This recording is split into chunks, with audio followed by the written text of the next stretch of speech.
आज हम लोग मिशन एनसीईआरटी के तहत एक टॉपिक चुने हैं फर्मेंटेशन। आज हम लोग को फर्मेंटेशन के बारे में पूरा सीख जाना है। हिंदी में जो हम लोग किण्वन बोलते हैं फर्मेंटेशन। फर्मेंटेशन का मतलब है, फर्मेंटेशन में हम लोग देखते हैं पहले कि ग्लूकोज 6 कार्बन कंपाउंड का जब ग्लाइकोलाइसिस हुआ था तो यहाँ पर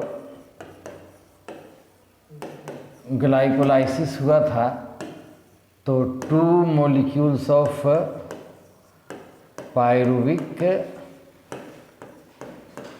एसिड का निर्माण हुआ था। अब इस पायरुविक एसिड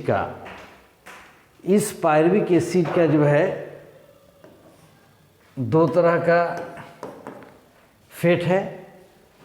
अगर प्रेजेंस ऑफ O2 तो इसका जो है एरोबिक रेस्पायरेशन हो जाएगा, वायवीय श्वसन। और इस पायरुविक एसिड का कंप्लीट ऑक्सीडेशन होगा क्रेब्स साइकिल के अंतर्गत। तो जब यहाँ पर ग्लूकोज का ग्लाइकोलाइसिस हुआ है और ग्लाइकोलाइसिस में पायरुविक एसिड बना है, और ये पायरुविक एसिड जो है, अगर पायरुविक एसिड का एरोबिक रेस्पायरेशन होता है, अगर प्रेजेंस ऑफ एयर में ये टूटता है, इसका ऑक्सीडेशन होता है, तो यहाँ पर CO2 प्लस H2O और प्लस एनर्जी में जो है कम्प्लीटली जो है टूट जाएंगे और एक क्रेब्स साइकिल में जाएंगे। लेकिन अगर ऑक्सीजन अनुपस्थित हो, एब्सेंस ऑफ ऑक्सीजन हो, तो यहाँ पर जो है एनारोबिक रेस्पायरेशन होगा। और इसी एनारोबिक रेस्पायरेशन को हम लोग फर्मेंटेशन का भी नाम देते हैं। ये जो है फर्मेंटेशन का रूप है। मतलब फर्मेंटेशन जो होता है एब्सेंस ऑफ ऑक्सीजन में होता है, ऑक्सीजन की अनुपस्थिति में होता है। जब पायरुविक एसिड ऐसे सेल में प्रवेश करता है, जब पायरुविक एसिड ऐसे सेल में बनता है, प्रवेश करता है जहाँ पर ऑक्सीजन अनुपस्थित हो, जहाँ पर ऑक्सीजन अनुपस्थित हो, तो जो है वहाँ पर एनारोबिक रेस्पायरेशन होता है, उसका फर्मेंटेशन होता है। अगर O2 प्रेजेंस है, अगर O2 अगर उपस्थित है तो एरोबिक रेस्पायरेशन होगा, इस पायरुविक एसिड का कंप्लीट ऑक्सीडेशन होगा और फाइनल जो है CO2 H2O और एनर्जी बनेगा। लेकिन अगर ऑक्सीजन अनुपस्थित है तो फर्मेंटेशन यहाँ 2 तरह से होगा। एक अल्कोहलिक फर्मेंटेशन और एक लैक्टिक एसिड फर्मेंटेशन। तो लैक्टिक एसिड फर्मेंटेशन और अल्कोहलिक फर्मेंटेशन। तो लैक्टिक एसिड फर्मेंटेशन का जो प्रोडक्ट होगा लैक्टिक एसिड होगा, और अल्कोहलिक फर्मेंटेशन का जो प्रोडक्ट होगा, लास्ट प्रोडक्ट होगा, वो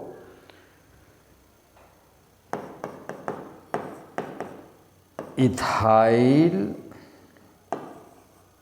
अल्कोहल इथेनॉल होगा, और इसका जो है लैक्टिक एसिड होगा। इतना जो है फर्मेंटेशन के बारे में हम लोग को जानना है, सीखना है कि ग्लूकोज का ग्लाइकोलाइसिस होगा, ग्लूकोज के ग्लाइकोलाइसिस के फलस्वरूप पायरुविक एसिड बनेंगे।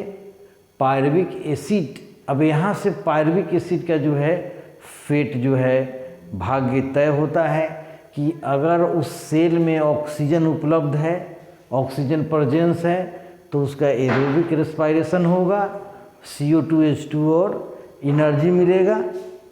अगर उसका जो है अगर ऑक्सीजन अब्सेंस है तो एनारोबिक रेस्पिरेशन होगा, फर्मेंटेशन होगा। फर्मेंटेशन में भी अगर इथाइल अल्कोहल प्रोडक्ट बनता है तो अल्कोहलिक फर्मेंटेशन होगा, अगर लैक्टिक एसिड बनता है तो लैक्टिक एसिड फर्मेंटेशन होगा।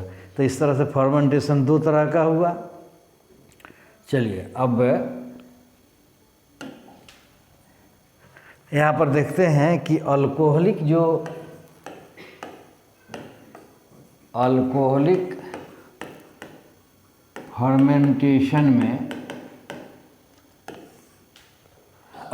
फर्मेंटेशन में क्या होता है। अल्कोहलिक फर्मेंटेशन में पायरुविक एसिड जो है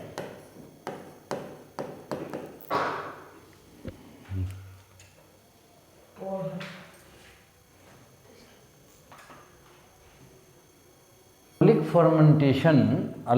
फर्मेंटेशन हम लोग फर्मेंटेशन को दो तरह से बांटे थे, एक अल्कोहलिक फर्मेंटेशन और लैक्टिक एसिड फर्मेंटेशन, दो तरह का था। तो अल्कोहलिक फर्मेंटेशन में क्या होता है कि पायरुविक एसिड डिकार्बोक्सिलेज एंजाइम की उपस्थिति में एसिटाल्डिहाइड बनाता है और CO2 बनाता है। ये दो स्टेप में होता है, इसमें दो एंजाइम, अल्कोहलिक फर्मेंटेशन में दो एंजाइम भाग लेते हैं। तो पायरुविक एसिड डिकार्बोक्सिलेज एंजाइम एसिटाल्डिहाइड और CO2 में तोड़ देता है, कन्वर्ट कर देता है, और फिर ये एसिटाल्डिहाइड NADH के द्वारा जो है रिड्यूस्ड होकर अल्कोहल डिहाइड्रोजिनेज की उपस्थिति में ये दो एंजाइम जो है इसमें भाग ले रहे हैं, इथाइल अल्कोहल और NAD का निर्माण करता है। इस तरह से अल्कोहलिक फर्मेंटेशन का लास्ट प्रोडक्ट इथाइल अल्कोहल हुआ। इसमें जो है NADP प्लस बनेगा, CO2 भी बनेगा। चलिए, तो इस तरह से अल्कोहलिक फर्मेंटेशन में पायरुविक एसिड डिकार्बोक्सिलेज और अल्कोहल डिहाइड्रोजिनेज दो एंजाइम जो है भाग ले रहे हैं। उसी तरह से लैक्टिक एसिड फर्मेंटेशन में पायरुविक एसिड का जो है लैक्टेट डिहाइड्रोजिनेज एंजाइम की उपस्थिति में जो है NADH की उपस्थिति में जो है ये लैक्टिक एसिड में कन्वर्ट कर जाता है। तो लैक्टिक एसिड फर्मेंटेशन में पायरुविक एसिड को जो है रिड्यूस करने वाला एंजाइम लैक्टेट डिहाइड्रोजिनेज है और इसका लास्ट प्रोडक्ट लैक्टिक एसिड है और NAD है। इस तरह से अल्कोहलिक फर्मेंटेशन और लैक्टिक एसिड फर्मेंटेशन की बातें हुआ। अब इसी चीज़ को जो है इस एरो डायग्राम को हम लोग एक बार और जो है थोड़ा सा समझते हैं। यही चीज़ है, इसी को हम लोग ऐसे बनाए हैं, इसी चीज़ को यहाँ पर दिया हुआ है, इसको हम लोग देखते हैं। ये जो ग्लूकोज है, इसका जो है ग्लाइकोलाइसिस हुआ है, यहाँ ग्लाइकोलाइसिस हुआ है।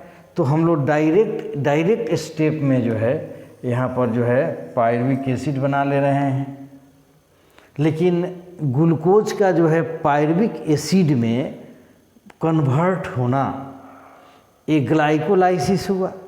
ग्लूकोज का पायरुविक एसिड में जो है, चलिए यहाँ पर ग्लाइकोलाइसिस हुआ, लेकिन एक ग्लाइकोलाइसिस कई स्टेप में होता है। जो ग्लाइकोलाइसिस टॉपिक में हम लोग इसका अध्ययन भी किए थे, लेकिन हम आज यहाँ देख रहे हैं कि ग्लूकोज ग्लाइकोलाइसिस के द्वारा पायरुविक एसिड में कन्वर्ट करता है। उसके कन्वर्सन के लिए कई स्टेप हैं, 10 चेन रिएक्शन था, 10 स्टेप में जो है ग्लाइकोलाइसिस संपन्न हो रहा था। जिसको हम लोग यहाँ भी शॉर्ट में बताए हैं। ग्लूकोज ग्लाइसरल्डिहाइड 3 फॉस्फेट में चेंज होगा, यहाँ पर जो है 3 फॉस्फोग्लाइसेरिक एसिड बनेगा, फॉस्फोइनोल पायरुवेट पायरुविक एसिड बनेगा, फिर जो है लास्ट में कम्प्लीटली पायरुविक एसिड बनेगा। तो ये ग्लूकोज का जो है पायरुविक एसिड में कन्वर्सन ही ग्लाइकोलाइसिस है। तो ग्लाइकोलाइसिस से यहाँ पायरुविक एसिड बन गया। अगर हमारा जो सेल अगर एनिमल सेल है, मसल्स है, अगर पायरुविक एसिड अगर कहाँ प्रवेश कर रहा है, मसल्स में, मांसपेशी में, फिर लैक्टिक एसिड बैक्टीरिया या फिर जर्मिनेटिंग सीड, अगर सेल ऐसा है, अगर उसमें पायरुविक एसिड जा रहा है तो पायरुविक एसिड जो है यहाँ पर एक एंजाइम लेगा, लैक्टेट डिहाइड्रोजिनेज एंजाइम जो है इस पायरुविक एसिड को लैक्टिक एसिड में कन्वर्ट कर देगा। सेल जो है हमारा मसल सेल हो सकता है, फिर लैक्टिक एसिड बैक्टीरिया है, जर्मिनेटिंग सीड है, उसमें जो है पायरुविक एसिड फर्मेंटेशन के द्वारा लैक्टिक एसिड का प्रोडक्शन करता है और इसमें कम एनर्जी का निर्माण होता है, 2 एटीपी एनर्जी ही बनते हैं इसके दौरान। उसके बाद में पायरुविक एसिड जो है अगर ईस्ट सेल में प्रवेश करता है, पायरुविक एसिड कहाँ गया, अगर ईस्ट सेल में प्रवेश किया तो उसका फिर अल्कोहलिक फर्मेंटेशन होगा। और अल्कोहलिक फर्मेंटेशन 2 स्टेप में होता है जो हम लोग देखे थे। एक पायरुविक एसिड को आपको जो है पायरुविक एसिड को पायरुविक एसिड डिकार्बोक्सिलेज एंजाइम जो है एसिटल्डिहाइड में कन्वर्ट कर रहा था और एसिटल्डिहाइड को फिर अल्कोहल डिहाइड्रोजिनेज जो है इथेनॉल में, मतलब इथाइल अल्कोहल में कन्वर्ट कर रहा था। ये हम लोग देखे हुए थे पहले। तो पायरुविक एसिड अगर ईस्ट सेल में प्रवेश कर रहा है तो उसका जो है रिडक्शन इथेनॉल और CO2 में हो रहा है, इथाइल अल्कोहल में हो रहा है। अगर सेल जो है, अगर मसल सेल है, अगर कोई ज़्यादा एक्सरसाइज कर रहा है, दौड़ रहा है या लंबा सांस ले रहा है, जितना हम लोग को ऑक्सीजन मिलना चाहिए अगर उतना ऑक्सीजन नहीं मिल रहा है तो मसल्स सेल में, एनिमल मसल सेल में लैक्टिक एसिड बन जाता है। कुछ लैक्टिक एसिड बैक्टीरिया होते हैं जो डेयरी प्रोडक्ट उत्पन्न करते हैं, तो उसमें भी लैक्टिक एसिड बनता है। जर्मिनेटिंग सीड भी जो है लैक्टिक एसिड फर्मेंटेशन के द्वारा बनाता है। ईस्ट सेल में जाने पर वो क्या करता है, इथेनॉल और CO2, इसीलिए इसका नाम जो है अल्कोहलिक फर्मेंटेशन है। इधर वाला जो है, अब इसी चीज़ को इतना समझने के बाद में इसी चीज़ को किताब वाला जो है क्या किया हुआ है, लिखा है, थोड़ा उसको भी हम लोग पढ़ के देखते हैं, समझते हैं। चलिए इतना जो है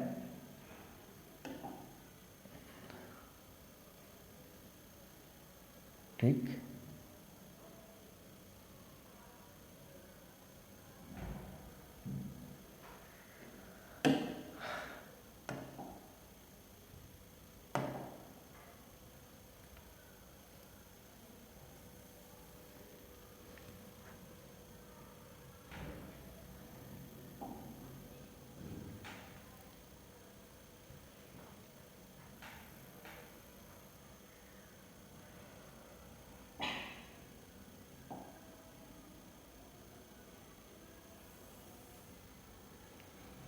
होता है कि इन फर्मेंटेशन से बाय ईस्ट की बात कर रहा है, in complete oxidation of glucose achieved under anaerobic condition.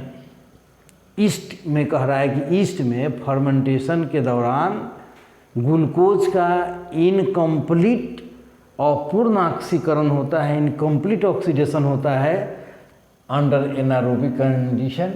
Anaerobic condition का मतलब यहाँ पर O2 क्या है, O2 एब्सेंस है एनारोबिक कंडीशन में।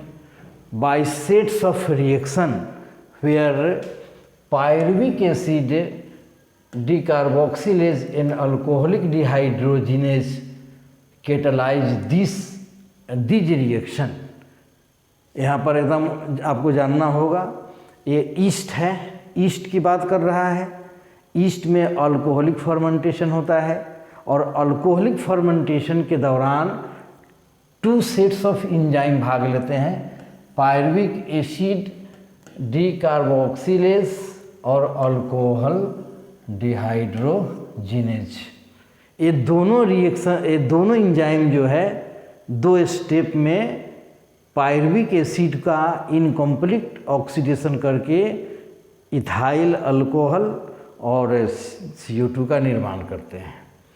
Other organism like some bacteria, वहीं लैक्टिक एसिड बैक्टीरिया, यहाँ बैक्टीरिया में लैक्टिक एसिड बैक्टीरिया होगा, produce lactic acid from pyruvic acid. दोनों केस में पायरुविक एसिड का ही जो है इनकम्प्लीट ऑक्सीडेशन होना है। फर्मेंटेशन का यही मतलब होता है कि पायरुविक एसिड का incomplete oxidation in absence of oxygen anaerobic condition. Fermentation का मतलब ही हो जाता है कि वहाँ पर ऑक्सीजन की उपलब्धता नहीं है, ऑक्सीजन वहाँ पर नहीं है।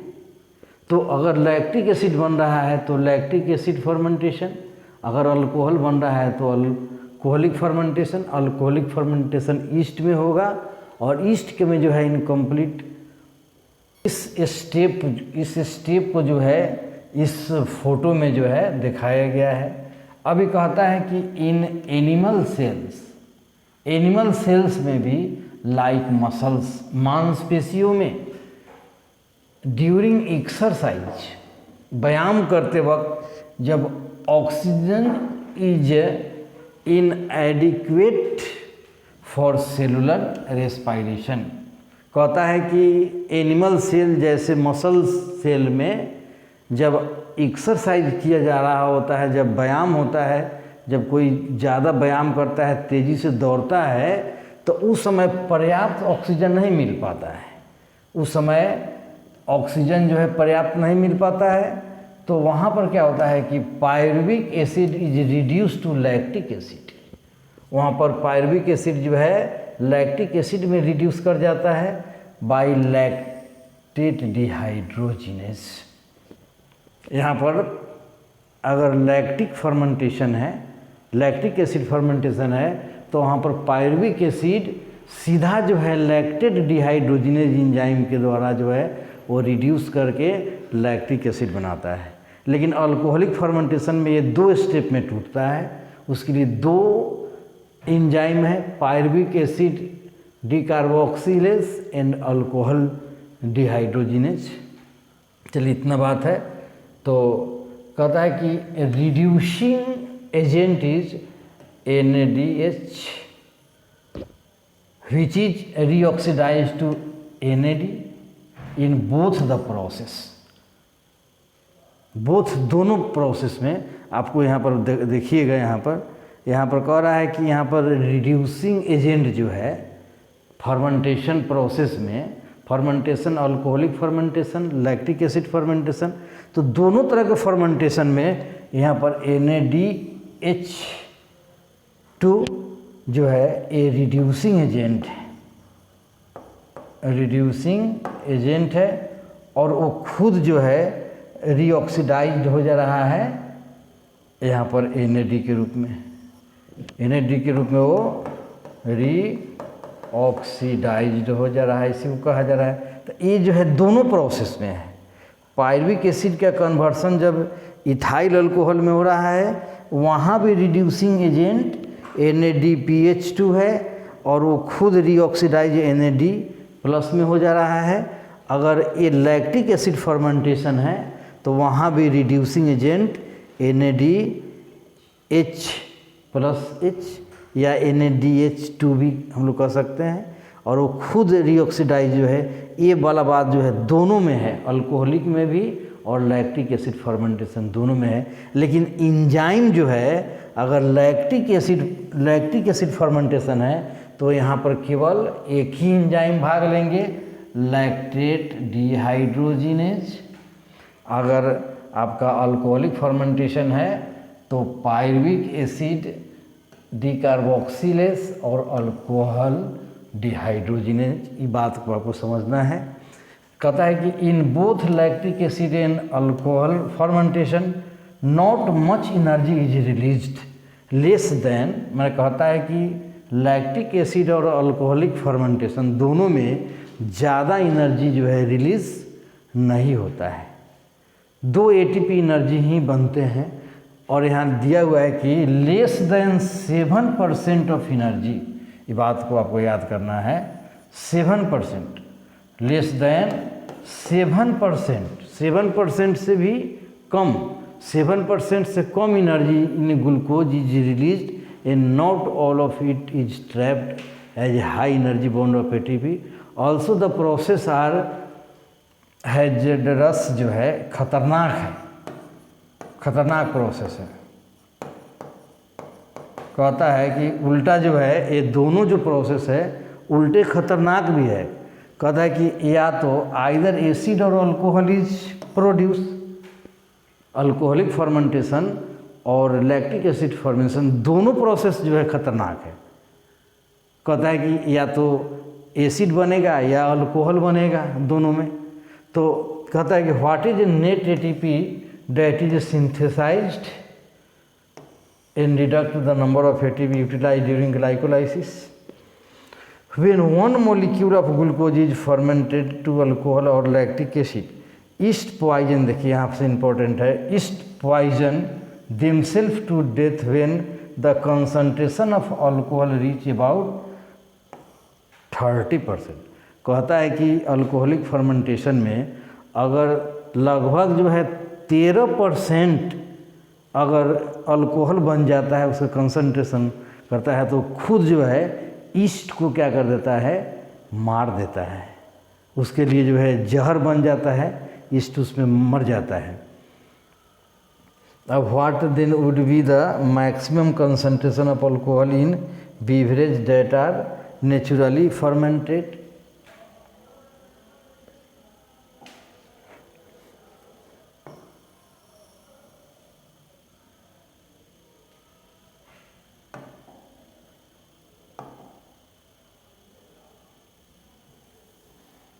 लगता इतना है ना। तो अब ये सवाल है ना, what then is the process by which organism can carry out complete oxidation of glucose and extract the energy store to